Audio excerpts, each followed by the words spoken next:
Good morning, students. Today we are learning chapter number 6, evolution. Let's go. So first, in this chapter we basically want to learn that how humans we formed by time. So first, let's discuss the formation of universe. Universe is almost 20 billion years old. आपने big bang theory के बारे में सुना ही होगा. इसमें क्या हुआ था कि ह्यूज क्लस्टर्स गैलेक्सी में आए और एकदम से ब्लास्ट टाइप हुआ. उसमें स्टार्स थे, clouds of gas and dust थे. तो उस बिग बैंग थ्योरी से कई सारे प्लैनेट्स, यूनिवर्स, गैलेक्सीज जैसे मिल्की वे गैलेक्सी बन गई. It was a huge explosion. Hydrogen और हीलियम गैस निकली और उससे ग्रेविटेशन की वजह से वो गैसेस कंडेंस हुई, जिससे गैलेक्सीज बन गई. अब 4.5 बिलियन ईयर्स बैक वहाँ पर कोई एटमॉस्फेयर नहीं था. वाटर वेपर थे, मीथेन गैस थी, कार्बन डाइऑक्साइड गैस थी और अमोनिया था. मोल्टन मास से आई थी.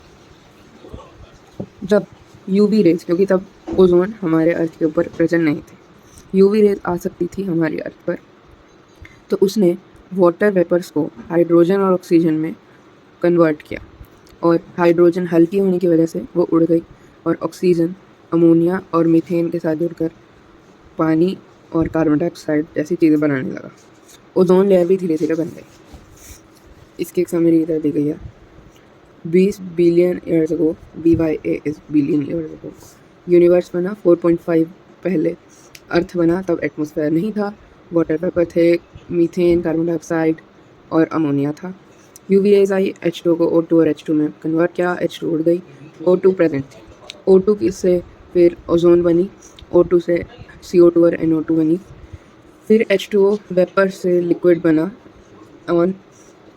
और इस सब के टाइम पर कंडीशन थी 800 डिग्री सेल्सियस. और जो भी अर्थ पर गड्ढे थे, बड़े बड़े, बहुत बड़े बड़े गड्ढे, उनमें वो पानी ऐसे भर गया, रेनफॉल हुई. उसे हमने कहा हॉट सूप. उसी हॉट सूप से पहली बार लाइफ बाहर आई. अब कुछ लोग थे ग्रीक थिंकर्स. अब सब ने अपनी अपनी थ्योरीज की. ग्रीक थिंकर्स कहते थे कि अर्थ पे मतलब कुछ यहाँ से ओरिजिन नहीं हुआ है, कहीं और से ये उड़ते उड़ते जैसे स्पोर्स आए हैं और वो यहाँ पर ग्रो किए हैं, जिसे उसने एंट्स पर नया कहा. But of course this is not real. फिर एक इंसान, कई टाइम तक ये भी चलता रहा कि जो लाइफ है वो उसी से बनी है, डिकम्पोज मटेरियल जैसे cow dung, straw, mud. But of course ये भी गलत है. फिर उसके बाद आए लुइस पास्चर ने कहा कि लाइफ प्री एग्जिस्टिंग लाइफ से ही बनी है. But the aim is to answer the question that वो प्री एग्जिस्टिंग लाइफ कहाँ से आए. तो इनकी बात को भी कोई मायने नहीं किया. फिर फाइनली ओपेरिन और हार्जन आए. उन्होंने कहा कि जो लाइफ है वो RNA, प्रोटीन और उन सभी गैसेस, पानी वगैरह से बनी है, कि इनऑर्गेनिक मैटर से ऑर्गेनिक मैटर बना है. जब रिड्यूसिंग एटमॉस्फेयर था और हाई टेम्परेचर था, तभी लाइफ इनऑर्गेनिक से ऑर्गेनिक मैटर की वजह से बन गई. इसे केमिकल एवोल्यूशन कहा गया. फिर उसके बाद लोगों ने कहा कि हाँ ठीक है, कुछ ना कुछ अच्छा तो लग रहा है, समथिंग इज़ बेटर. फिर उन्होंने कहा कि आप एक्सपेरिमेंटली इसको बता सकते हो. फिर 1953 में SL मिलर ने इसी चीज़ पर एक्सपेरिमेंट किया. एक्सपेरिमेंट का नाम था मिलर्स एक्सपेरिमेंट. ऑफ कोर्स यहाँ पर ये उसका डायग्राम है. इसमें कंडीशंस देख लेते हैं. ऑक्सीजन नहीं थी, क्योंकि तब वही कंडीशंस बनाई गई जो उस टाइम पर थी. नो ऑक्सीजन, हाई टेम्परेचर था, लगभग 800 डिग्री सेल्सियस. इलेक्ट्रिक डिस्चार्ज कराया गया इलेक्ट्रोड्स की वजह से, और उससे गैसेस निकली जो उस टाइम प्रेजेंट थी. इनऑर्गेनिक से ऑर्गेनिक मटेरियल बना. अब एक बार इस एक्सपेरिमेंट के डायग्राम को देख लेते हैं कि ये होगा कैसे. फर्स्ट ऑफ ऑल यहाँ पर उन्होंने एक सेटअप बनाया जहाँ पर वो कुछ ऐसा दिखता था. यहाँ पर क्या हो रहा है देखो. यहाँ पर सबसे पहले क्या हो रहा है, ऑक्सीजन को निकाल रहे हैं. ऑक्सीजन निकल गई वैक्यूम पंप की वजह से. फिर यहाँ पर आकर इलेक्ट्रोड्स की वजह से स्पार्क करा गया, यहाँ से गैसेस निकली, गैसेस हो गई। अब टेम्परेचर बढ़ा गया यहाँ पर, और यहाँ से H2O वेपर से लिक्विड बनाया गया बाय कंडेंसर। फिर वाटर ड्रॉपलेट्स नीचे गई। फिर उसके बाद बॉइलिंग वाटर आया, जहाँ पर वो टेम्परेचर प्रोवाइड किया गया और इनऑर्गेनिक से ऑर्गेनिक मटेरियल बन गया, और उसी को लाइफ कहा गया। सो इसी से हमें प्रूव होता है कि उनकी theory was good according to this. अब मैं समरी वाइज आपको बता देता हूँ। 2 बिलियन अगो सेल आया, 4 billion ago life I, 3 billion ago non cellular. अब यूनिवर्स बन चुका है। अब हमारे पास क्वेश्चन है कि लाइफ कहाँ से आई उस पर। वैसे हमने देखा कि वो हॉट डाइल्यूट सूप से आई, बट थोड़ा और क्लियर करा जाए तो अच्छा है। सबसे पहली थ्योरी दी गई, थ्योरी ऑफ स्पेशल क्रिएशन। इसमें कहा गया, किसने दी थी ये थ्योरी, देखते हैं अगर यहाँ पर नाम दिया हुआ है तो। नहीं दिया हुआ। इस थ्योरी के हिसाब से कहा गया कि हम लोग जैसे अब हैं वैसे ही पैदा हुए थे, या वैसे ही इस अर्थ पर आए थे लगभग 400 ईयर्स अगो, 4000 ईयर्स पहले, 4000 साल पहले हम ऐसे के ऐसे धरती पर आए थे।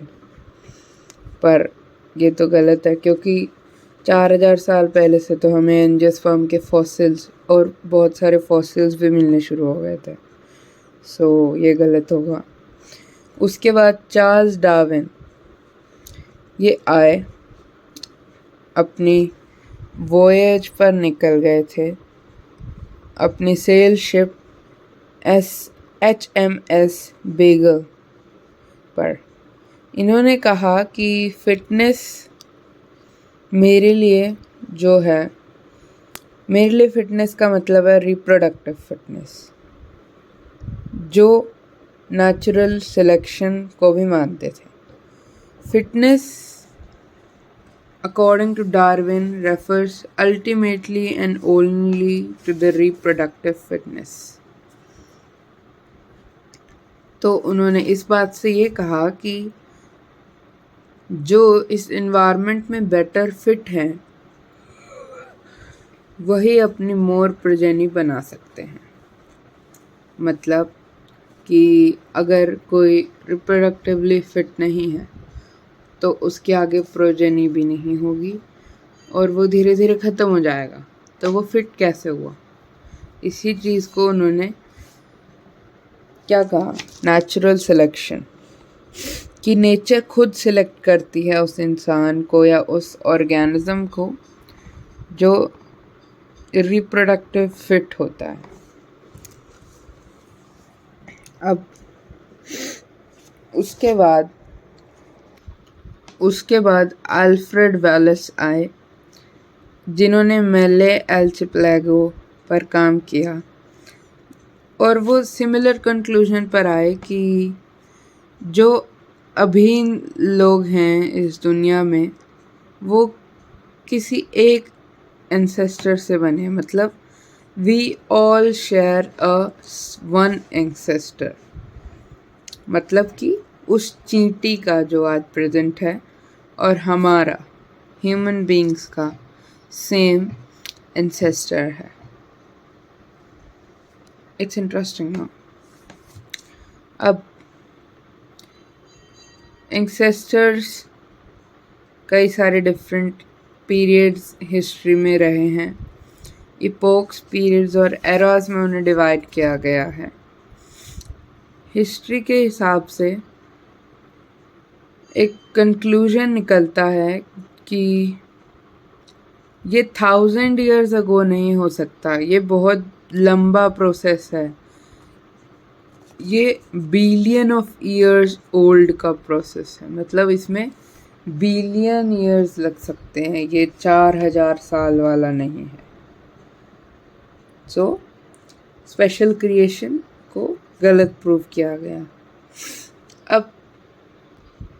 अब जब इतनी बातें चल रही थी कि ये हो रहा है, ऐसे हुआ होगा, तो लोगों ने कहा कि होता भी है, इसके एविडेंस क्या है तुम्हारे पास? तो धीरे धीरे फॉसिल्स पर स्टडी हुई, पैलेंटोलॉजिकल स्टडी। जैसे कि आपको पता है हमें बहुत सारे फॉसिल्स मिल रखे हैं। फॉसिल्स ये हमें कैसे पता लगता है कि कौन सा फॉसिल पुराना है कौन सा नया है? फॉसिल कई टाइप के होते हैं। इसकी नाम है एविडेंस ऑफ ऑर्गेनिक एवोल्यूशन।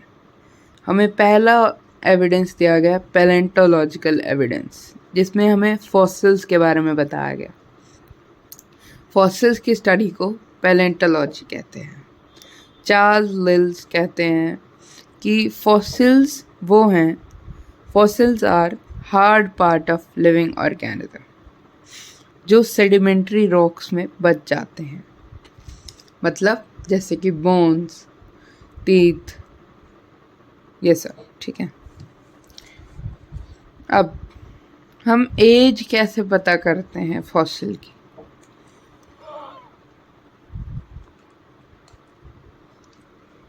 जब हम सपोज एक पहाड़ है, एक पहाड़ है,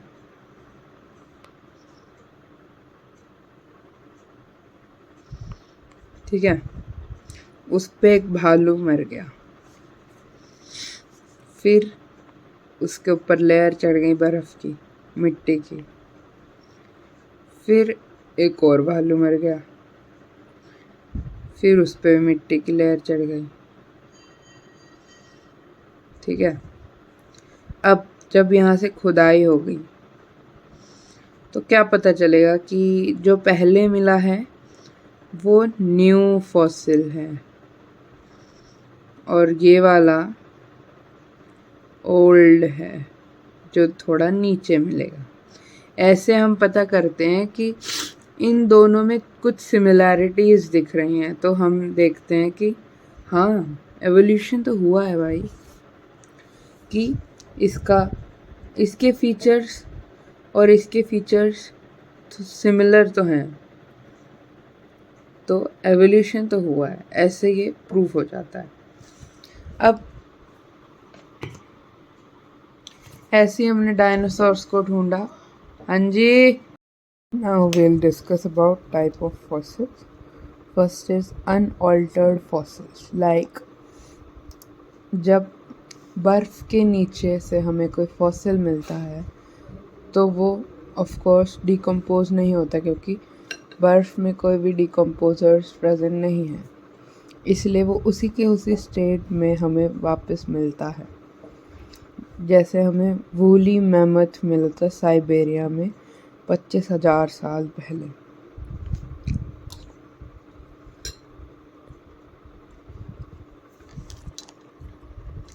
next is petrified fossils.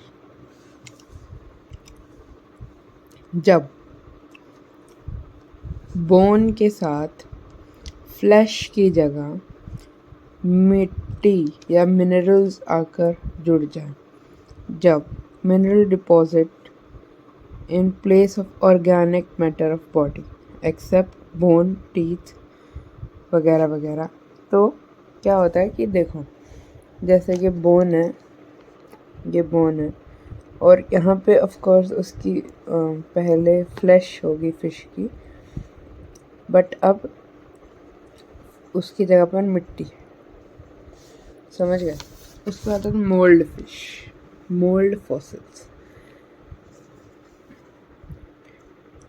Outer layer, किसी भी ऑर्गेनिज्म की आउटर लेयर, जैसे स्नेक की आउटर स्किन वो हटाता है, तो वो जब मिलती है तो उसे मोल्ड फॉसिल कहते हैं। अब कास्ट फॉसिल के बारे में बात करते हैं। जब इन्हीं मोल्ड फॉसिल्स, मोल्ड्स के अंदर मिनरल्स भर जाते हैं, जैसे मिट्टी भर गई उसमें, तो उसे कास्ट फॉसिल कहेंगे।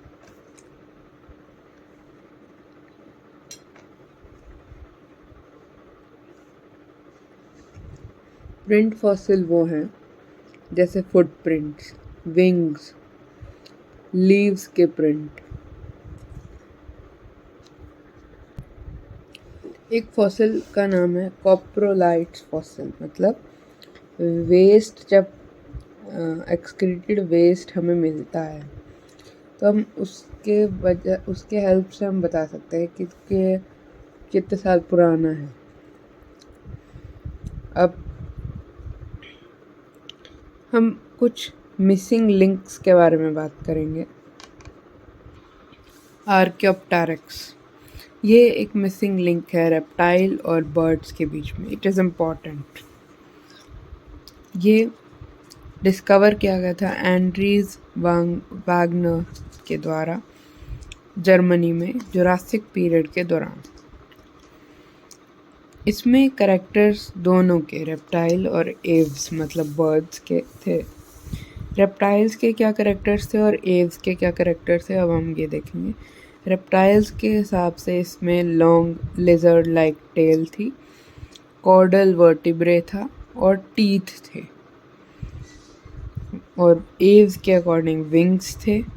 फोरलिम्स जो थी वो विंग्स में कन्वर्ट हो गई, फेदर्स आ गए, वीक स्टर्नम जिसकी वजह से वो उड़ सकते हैं, और बीक्स आ गए मतलब चोंच आ गई। अब हम एवोल्यूशन ऑफ हॉर्स के बारे में पढ़ते हैं।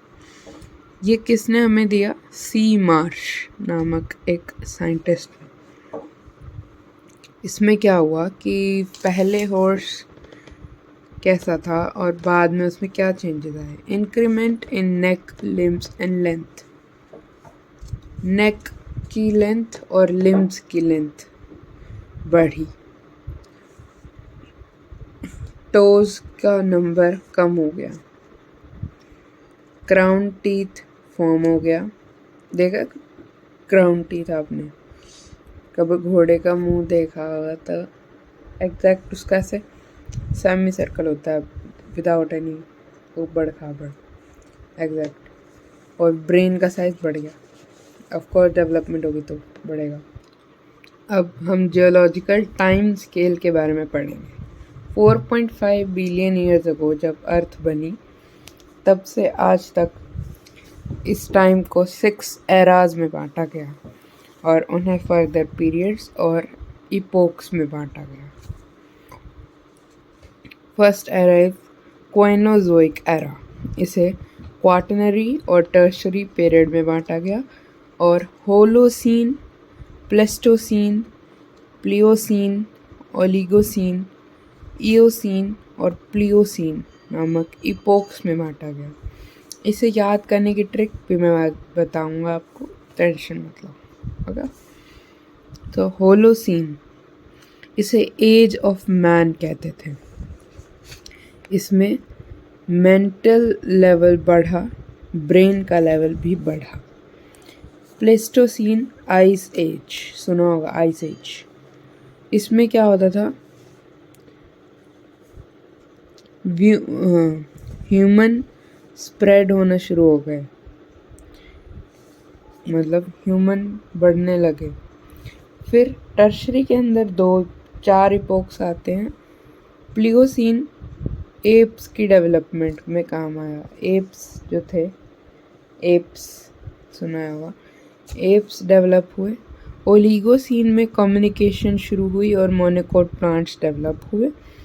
इयोसीन में origin of primates and Pliocene epochs. Sorry, Eocene के बारे में हमें खास नहीं बताया गया और प्लियोसीन में प्राइमेट्स बने, ठीक है। सेकंड एरा, इस एरा जो काइनोजोइक एरा था, ये इसमें बर्ड्स, मैमल और एंजियोस्पर्म डेवलप हुए थे, ठीक है। अब मीजोजोइक एरा, इसमें रेप्टाइल्स डेवलप हुए और इसमें कोई भी इपोक्स नहीं थे, मतलब सिर्फ एरा और पीरियड्स। सबसे पहला पीरियड इज क्रस्टेशियस पीरियड, फिर जुरासिक पीरियड और ट्रायसिक पीरियड। जुरासिक को आपने सुना होगा Jurassic Park, era of dinosaurs कहते थे। Dinosaurs, toothed bird, gymnosperm, fern, oviparous mammals, इन सब का बहुत इंक्रीमेंट हुआ जुरासिक पीरियड में। Angiosperm, modern birds, primitive placental mammals भी इसमें बढ़े। ये देखिए बढ़े का साइन है, ये एरो ऊपर और increase. Third is Palaeozoic era. इसमें सबसे पहला पीरियड है Permian, Carboniferous, Devonian, Silurian, Ordovician, Cambrian. अब इनके इपोक्स नहीं है। और पर्मियन में रेप्टाइल्स, जिम्नोस्पर्म बढ़े। कार्बोनिफेरस में एम्फीबियन और पहला सीड प्लांट, ये इम्पोर्टेंट है। कार्बोनिफेरस पीरियड में पहला सीड प्लांट हुआ। इसे गोल्डन एज ऑफ एम्फीबियन कहा गया। अब डेवोनियन पीरियड में फिश बढ़ी, गोल्डन एज ऑफ फिशेस। सिल्यूरिएशन में जॉलेस फिशेस आई। ऑर्डोविशियन में मोलस्का और कॉर्डेट्स बढ़े। कैम्ब्रियम पीरियड में ट्राइलोबाइट्स, आर्थ्रोपोडा बढ़ा। आर्थ्रोपोडा याद है आपको? सब इंसेक्ट्स आर्थ्रोपोडा में आते हैं। अब फोर्थ एरा के बारे में बात करेंगे, पेट्रोजोइक एरा। इसमें नो पीरियड्स, नो इपोक्स, कुछ भी नहीं है। बढ़िया है ना, कुछ याद नहीं करना पड़ेगा। इसके अंदर स्पंज, सीलेंट्रेट्स और मोलस्का, एनेलिडा, इन सब की वो हुई, ये सब फॉर्म हुए और इनकी क्या कहते हैं ग्रोथ हुई। अब आर्कियोजोइक एरा आया। इसमें Archaeozoic era of invisible life. मतलब इनविजिबल लाइफ मतलब क्या? इनविजिबल लाइफ मतलब यहाँ पर ये है कि ऐसी चीज़ें बनी जैसे माइक्रोब्स, वायरस, ऐसी चीज़ें बनी जिन्हें हम खुद से देख नहीं सकते थे, तो उसे इनविजिबल लाइफ कहा गया। एजोइक एरा, इसमें कोई भी लाइफ नहीं थी। और प्री कैम्ब्रियम एरा कि एक्चुअली पता है क्या हो रहा है, आपने देखा? हमें इनविजिबल मतलब बैक्टीरिया, वायरस, फिर स्पंज, सीलेंट्रेट्स, फिर क्या हुआ? एम्फीबियन, फिशेस, मोलस्का, रेप्टाइल्स, इन सब, फिर बर्ड्स एंड मैमल्स और एंजियोस्पर्म, ये तीनों हाईएस्ट है। तो ये उल्टा चल रहा है, मतलब एजोइक से शुरू हुआ था और चलते चलते कोइनोजोइक एरा पर ख़त्म हुआ। ये 6 एरा थे, इनको याद मैं बाद में करा दूंगा आपको। एंड में एक लिंक दे दूंगा भी नीचे, उससे कर लेना। अब हम टोटल ईयर वाइज इसे एक बार देख लेते हैं ना। 2000 मिलियन ईयर्स अगो पहली life I. 5000 million year ago, 500 million ago vertebrates आए। 350 जॉलेस फिश आई। 320 सीवीड और सम एक्वेटिक प्लांट्स, और प्लांट्स के बाद एनिमल्स आए। अब क्या इसको याद करो ना, मतलब ऐसे देखो, सबसे पहले पहली लाइफ आई, कहाँ आई? उस डाइल्यूट सूप में आई वो, ठीक है। फिर अब जब लाइफ आएगी तो कुछ प्लांट्स भी उगाने पड़ेंगे, और वो पानी में थी तो सीवीड और एक्वेटिक प्लांट्स। फिर कुछ जॉलेस फिशेस, वर्टिब्रेट्स वगैरह आए, और प्लांट्स थे तो कोई एनिमल्स भी आएंगे ही। तो धीरे धीरे ऐसे एवोल्यूशन होती गई।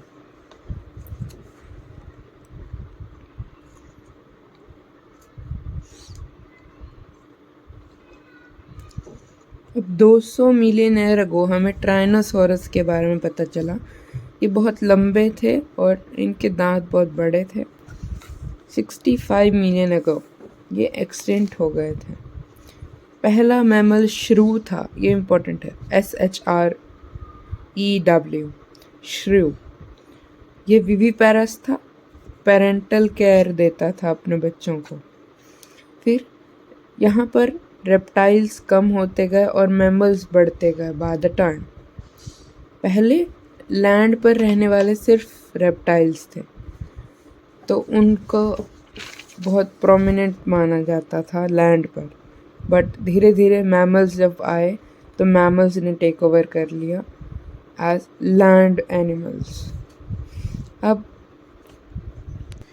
कुछ और एविडेंस भी हैं बहुत सारे कि एवोल्यूशन हुआ है। मॉर्फोलॉजी और एनाटॉमी के द्वारा कैसे। होमोलॉजी बहुत इम्पोर्टेंट है। इसमें बताया गया है कि एक ऑर्गन जैसे लिम्स सबके हैं, वेल, बैट, ह्यूमन, चीता, इन सब। बट वेल के लिम्स क्या काम कर रहे हैं? स्विमिंग का। बैट के उड़ने का, चीता के तेज भागने का, ह्यूमन के चलने का, खाने पीने का, सब कुछ। सो इनका ओरिजिन सेम है ऑर्गन का, बट इनके काम अलग होते गए अकॉर्डिंग टू फंक्शन। इन्हें होमोलॉगस ऑर्गन कहने लगे। इनके कुछ एग्जाम्पल हैं, जैसे बर्गनविलिया के कांटे और टेंडल कुकुरबिटेसी फैमिली के। कुकुरबिटेसी फैमिली कौन सी होती है? खीरा, तोरी, घिया वगैरह, जो हमें बिल्कुल भी नहीं पसंद होते हैं, टिंडे। सो इनके लिए जो टेंड्रिल होते हैं और बोगनविलिया के लिए जो थॉर्न्स होते हैं, इनका ओरिजिन सेम है पर इनका काम अलग अलग है। थॉर्न क्या है? चुभता है, प्रोटेक्ट करता है प्लांट को, और टेंड्रिल उसे चढ़ने में, उसे ग्रो करने में हेल्प करता है।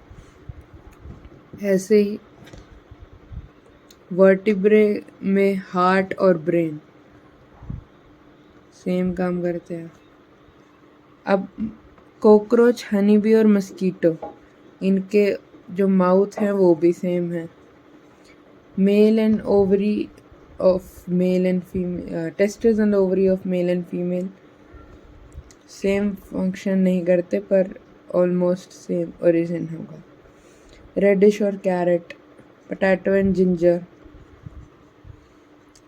Molecular homology in molecular stage, like plasma of man and apes is same।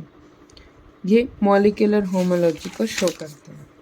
अब हम पढ़ेंगे about divergent evolution, when same structure develop on different places due to adaptation and needs. क्या मतलब? जैसे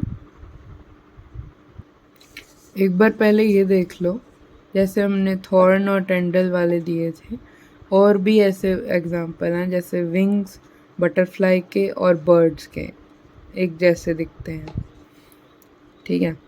ऑक्टोपस और मैमल की आई एक जैसी दिखती है। पेंगुइन और डॉल्फिन के फ्लिपर्स एक जैसे दिखते हैं। स्वीट पोटैटो और पोटैटो एक जैसे दिखते हैं और सेम काम नहीं करते हैं, क्योंकि स्वीट पोटैटो अलग होता है, पोटैटो का अलग होता है। इसी चीज़ को नेचुरल सिलेक्शन कहा गया। जब एक ऑर्गेनिज्म होगा, वो अलग अलग लोकेशंस पर गया, कोई ऐसी जगह पर गया जहाँ पर उसे उड़ना ही पड़ा, तो वो लिम्स विंग्स में कन्वर्ट हो गए, ठीक है। कोई पानी में चला गया तो उसे स्विमिंग करना ज़रूरी था, इसलिए लिम्स स्विमिंग में काम आने लग गए। एक और ऐसा एग्जाम्पल है, इंग्लैंड में 1850s में इंडस्ट्रीज शुरू हो गई थी। इंडस्ट्री से पहले कोई पोल्यूशन नहीं था, इसलिए वहाँ पर लाइकन था जो वाइटिश कलर का ही होता है। इसीलिए जो मॉथ थे वो भी वाइट कलर के ही थे, ताकि वो छुप सकें और कोई भी कीड़ा पतंग कोई भी उन्हें खा ना सके। कोई भी डॉग और एनी बर्ड उन्हें खा ना सके। अब जब इंडस्ट्रीज आई 1850s में, तो लाइकन्स तो होंगे नहीं क्योंकि पोल्यूशन हो गया, और लाइकन तो सिर्फ अनपोल्यूटेड एरियाज़ में होते हैं। इसीलिए अब उनको अगर वो वाइट ही रहते तो इजीली स्पॉट हो सकते थे, बिकॉज़ सब कुछ डार्क डार्क हो रहा था, पोल्यूशन है, मिट्टी है, सब कुछ। इसीलिए वो डार्क कलर्ड, ब्लैक, ब्राउन। यहाँ पे अब हम जीन फ्लो, जीन ड्रिफ्ट के बारे में बात करेंगे। जीन ड्रिफ्ट, जीन में चेंज आता है जो स्मॉल पॉपुलेशन के अंदर आता है। अब फाउंडर्स इफेक्ट के बारे में बात करेंगे। जब सिलेक्शन, जो वो नेचुरल सिलेक्शन था, वो जेनेटिक ड्रिफ्ट के अंदर होता है, तो स्पीशी को फाउंडर स्पीशी, मतलब क्या कहा गया कि पहली बार जब एक जीन फ्लो होकर, या मतलब एक जीन आई एक स्पीशी के अंदर, तो स्पीशी को फाउंडर स्पीशी कहा गया। बॉटलनेक इफेक्ट, जब पॉपुलेशन एकदम से कम ज़्यादा होती है, जैसे पहले ज़्यादा थी फिर एकदम कम हुई फिर ज़्यादा हो गई, जैसे बॉटलनेक इफेक्ट कहते हैं। जैसे बॉटलनेक इफेक्ट, ज़्यादा, बॉटलनेक में कम, फिर ज़्यादा। अब टेरेस्ट्रियल मेलानिन, हम नेचुरल सिलेक्शन की बात करते हैं। टेरेस्ट्रियल मेलानिन, सॉरी, इसे कैटलवेल ने पढ़ा, इसे स्टडी किया गया कैटलवेल के द्वारा। उसने बताया कि इंडस्ट्रीज़ के दूर वाले स्पीशीज का कलर अलग है और पास वाले का कलर अलग है। जो मैंने आपको ये सब पहले बता चुका हूँ, मैं ड्रग रेजिस्टेंस और मोथ वाला, ठीक है, कनेक्टिंग लिंक्स के बारे में पढ़ चुका हूँ। अब उन्होंने क्या किया, ऐसे इसको और प्रूव करने के लिए एक एक्सपेरिमेंट किया। आगार के एक पेट्री डिश ली, 2 पेट्री डिश ली, एक में आगार डाली, दोनों में आगार डाली, एक में लिविंग ईस्ट डाला, एक में नॉन लिविंग मतलब डेड ईस्ट डाला। लिविंग वाले बढ़ते गए, नॉन लिविंग वाले नहीं बढ़े। तो ये तो ऑफ कोर्स है, जो नॉन लिविंग मतलब जो डेड है वो तो कैसे ही बढ़ेंगे, पर उन्होंने इसे गलत बोला। Sorry guys. अब हम हार्डी वेनबर्ग प्रिंसिपल के बारे में पढ़ेंगे। ये क्या दिखाते हैं हमें, frequency of occurrence of alleles in a gene, मतलब कि एक एलील का जीन में होने का कितना संभावना है। इसमें थोड़ी इन्होंने मैथ्स को साथ दी, अलजेब्रा वगैरह, कोई बात नहीं। हम इन्होंने एक जीन पूल लिया, मतलब बहुत सारे एलील्स और जीन्स उसमें होंगे।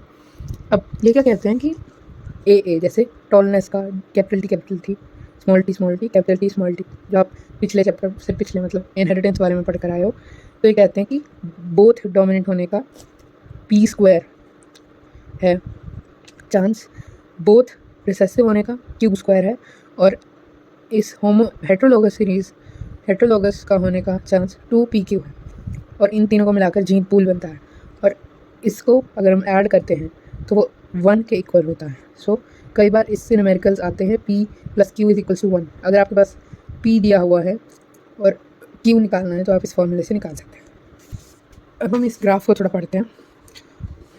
सबसे पहले क्या था कि स्मॉल हाइट वाले कम थे और टॉल हाइट वाले कम थे, और मीडियम वाले सबसे ज़्यादा।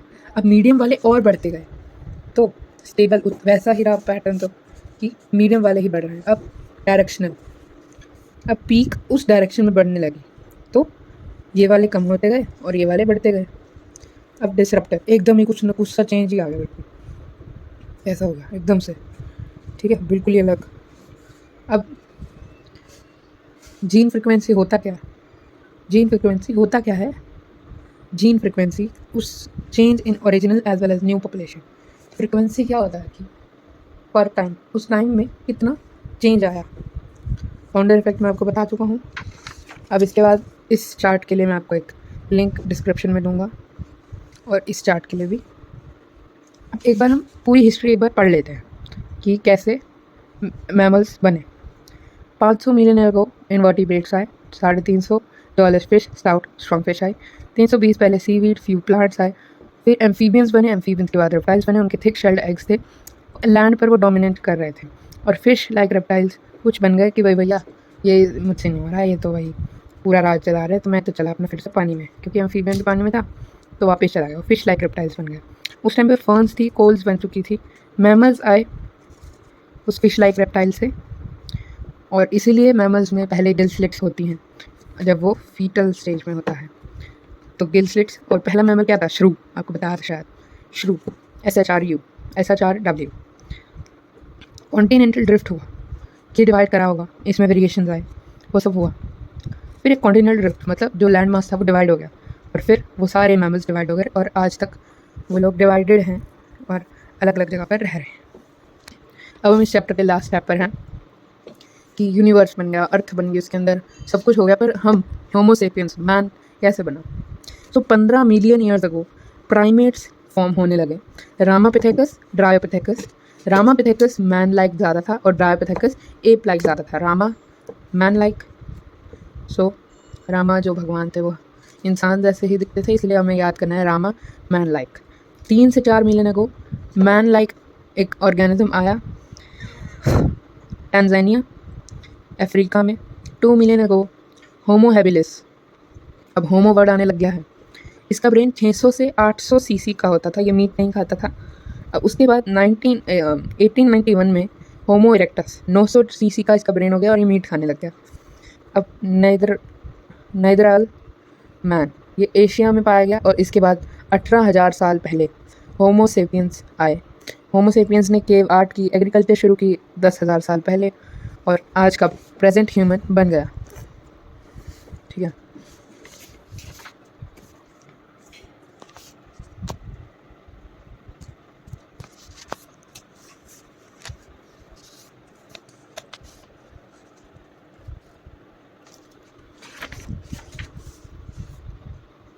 हमारा जो ये होमो सेपियन है ये मीट खाने लगा, फिर उसके बाद ब्रेन बढ़ने लगा। 1400 सीसी का ब्रेन हो गया आज के होमो सेपियंस का। अफ्रीका में आए थे, आइस एज में आए थे, केव आर्ट करने लगे, रॉक का शेल्टर बनाने लगे 18,000 साल पहले, और मध्य प्रदेश में बड़े होने लगे इंडिया में। एग्रीकल्चर किया 10,000 साल पहले और ऐसे ही ह्यूमन हिस्ट्री बढ़ती गई। तो इसी के साथ एवोल्यूशन चैप्टर आपका ख़त्म होता है। एक बार हम इसकी समरी पढ़ लेते हैं जिससे आपको पूरा टोटल आइडिया हो जाएगा। छोटी सी समरी है। ओरिजिन अर्थ, एक बार आप पढ़ो एक बार।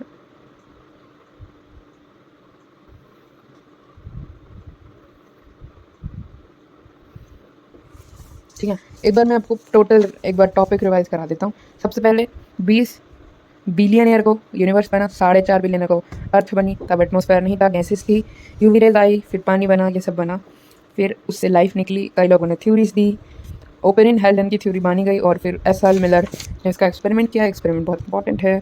उसके बाद स्पेशल क्रिएशन और चार्ल्स डार्विन की कुछ थ्योरीज आई। फिर एविडेंस के बारे में बात की गई। ठीक है, और एविडेंस में हमने अडेप्टेशन, नेचुरल सिलेक्शन, इन सब के बारे में बात की। कन्वर्जेंट डाइवर्जेंट एवोल्यूशन के बारे में बात की।